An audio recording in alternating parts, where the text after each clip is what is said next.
Tiniyak ng Armed Forces of the Philippines na tuluyan ang nawala ng saysay at impluensya ang Communist Party of the Philippines, New People's Army, National Democratic Front. Ayon sa AFP, bukod sa pagbagsak ng kanilang mga guerrilla fronts, wala na ring napapabalitang kabataang nare-recruit mula sa mga universidad at state colleges.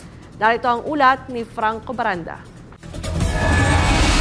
In terms of our internal security operations, sir, from 7 that was reported weekend guerrilla fronts, we are down to 1. And yung 1 na po yun is for formal na release na 0 na yung weekend guerrilla fronts. Meaning, sobrang konti na lang po ito, kaya nga weekend, and they are not already able to lodge major atrocities, so to speak. With this po, ang tinitingnan natin dyan, with this statistic, hindi na po sila gaanong nakaka-recruit towards their rank. And wala na pong ganong support na malaki na nakukuha sila. In fact, ang support po para po pro the government. Ayon sa Armed Forces of the Philippines, wala nang saysay para sa kasalukuyang panahon ang ideolohiyang dala ng CPP-NPA-NDF na luminlang ng libo-libong kabataan higit 5 dekada na ang nakalipas.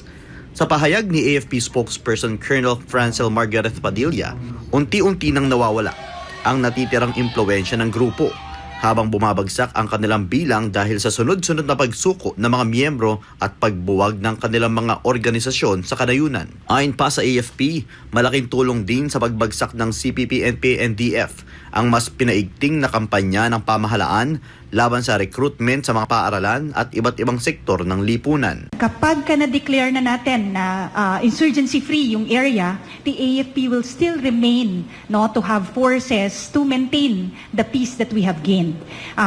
Para din dito po, nandito tayo sa coordination and collaboration natin with other agencies to maintain this. Andyan po yung ating NTF-ELCAC, andyan po ang ating OPAPRU, and all other agencies working on this. Maliban sa mga nabanggit na ahensya ay nakikipagtulungan din ng Commission on Higher Education, mga student councils at mga magulang dahilan para bumaba ang bilang ng mga kabataang naaakit sa propaganda ng naturang organisasyon. Samantala, binigyan din ni AFP spokespadilla ang umano'y maling impormasyong ipinakakalat ng CPP-NPA-NDF para ipakita na nagpapatuloy pa rin ang operasyon ng kanilang samahan. So, ang pinaka-emphasis natin is misinformation and disinformation.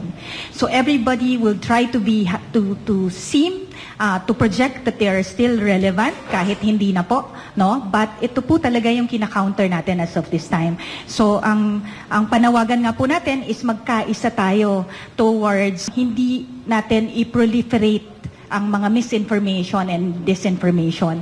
Para sa Diyos at Pilipinas kumahal, Franco Baranda, SMNI News.